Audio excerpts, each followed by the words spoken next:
Vamos fazer um exercício mental desconfortável. Imagine a Segunda Guerra Mundial. 60 milhões de mortos. Cidades inteiras apagadas do mapa. O maior conflito que a humanidade já produziu.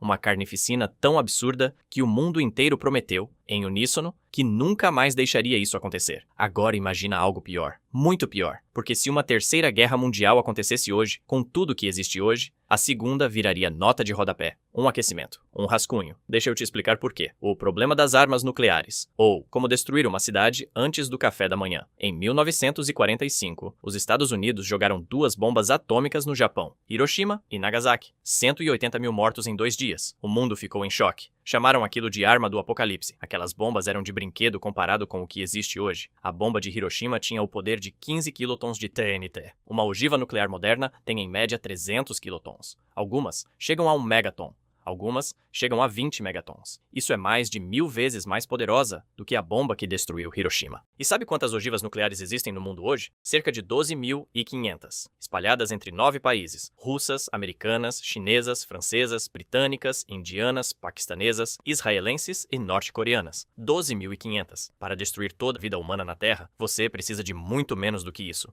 Os especialistas chamam isso de excesso nuclear, que é uma forma educada de dizer que a humanidade construiu poder de destruição suficiente para se matar várias vezes seguidas, só por precaução. E o pior? Nenhuma dessas ogivas precisa de um humano apertando um botão vermelho com trilha sonora dramática. Existem sistemas automatizados, alertas que disparam em minutos, decisões que precisam ser tomadas em segundos. Porque se o inimigo lança primeiro, você tem entre 4 e 12 minutos para responder antes que seus mísseis sejam destruídos no solo. 4 minutos para decidir o fim do mundo. Você nem termina de beber um café. A guerra convencional, antes mesmo de alguém apertar o botão. Mas espera, vamos supor que ninguém usa nuclear de imediato, que os líderes mantêm a cabeça fria, que a guerra começa normal, se é que guerra tem normal. Mesmo assim, seria diferente de tudo que já existiu. As guerras antigas eram de infantaria, homens com espadas, lanças, depois rifles. A Segunda Guerra trouxe tanques, aviões, porta-aviões, bombardeios em massa. Assustador, mas ainda assim relativamente lento. Você via o inimigo vindo. Hoje, você não vê nada. Mísseis hipersônicos voam a Mach 20. Isso é 20 vezes a velocidade do som.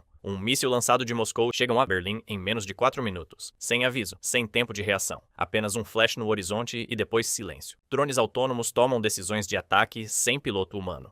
Enxames de drones, centenas de pequenas máquinas voando em formação coordenada por inteligência artificial podem saturar qualquer sistema de defesa. Não tem míssil antiaéreo suficiente para derrubar 500 drones ao mesmo tempo. A guerra cibernética paralisa países inteiros antes do primeiro tiro. Apaga a rede elétrica, derruba o sistema bancário, corta comunicações militares. Você acorda num dia comum e de repente não tem luz. Não tem internet, não tem dinheiro na conta e não tem como ligar para ninguém. A guerra já começou e você nem sabe. A escala do conflito, quando o mundo inteiro pega fogo ao mesmo tempo. A primeira guerra foi principalmente europeia. A segunda se espalhou mais, mas ainda tinha regiões do mundo relativamente intactas. Uma terceira guerra não teria esse luxo. O mundo de hoje é interligado de um jeito que 1939 não conseguia imaginar. Cadeias de suprimento que cruzam 20 países. Acordos militares que arrastam aliados automaticamente. A OTAN sozinha representa 32 países. Se um é atacado, todos entram, automaticamente. China, Rússia, Estados Unidos, Europa, Índia, Paquistão, Coreia do Norte. Cada um com seus aliados, suas obrigações, seus interesses. Uma faísca num canto do mundo, e o incêndio se espalha antes que alguém consiga pegar um balde d'água. E não é só soldado que sofre, é civil. Sempre foi, mas hoje mais do que nunca. Ataques à infraestrutura, bloqueios de alimento, colapso de sistemas de saúde. A estimativa mais conservadora de uma guerra convencional entre grandes potências hoje fala em dezenas de milhões de mortos civis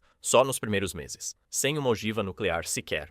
O cenário nuclear, a parte que ninguém quer falar. Mas todo mundo sabe que em algum momento, se a guerra for longe o suficiente, alguém usa. Pode ser desespero, pode ser um erro de cálculo, pode ser um sistema automatizado que interpretou errado um alerta. Já quase aconteceu mais vezes do que você imagina. Em 1983, um oficial soviético chamado Stanislav Petrov recebeu um alerta de que os Estados Unidos tinham lançado 5 mísseis nucleares contra a União Soviética. O protocolo mandava ele reportar imediatamente para cima da cadeia de comando, o que provavelmente teria desencadeado um contra-ataque automático. Ele decidiu, sozinho, que era um erro do sistema. Era um erro do sistema. Um homem. Uma decisão. Numa madrugada fria de setembro. Foi o que ficou entre a humanidade e o fim. Se uma guerra nuclear em escala total acontecesse, os modelos científicos indicam algo chamado de inverno nuclear. A fumaça e a fuligem de cidades em chamas subiriam até a estratosfera e bloqueariam a luz do sol por anos. Temperatura global despencaria, colheitas morreriam, fome em massa em países que nem participaram da guerra. A estimativa é de bilhões de mortos. não por explosão, mas por fome e frio nos anos seguintes. A Segunda Guerra durou 6 anos e quase destruiu a civilização. Uma terceira poderia durar 6 semanas e acabar com ela de verdade. Não porque os humanos ficaram mais cruéis, mas porque ficaram muito mais eficientes. E às vezes a pior coisa que pode acontecer com uma espécie é ela ficar boa demais em se destruir.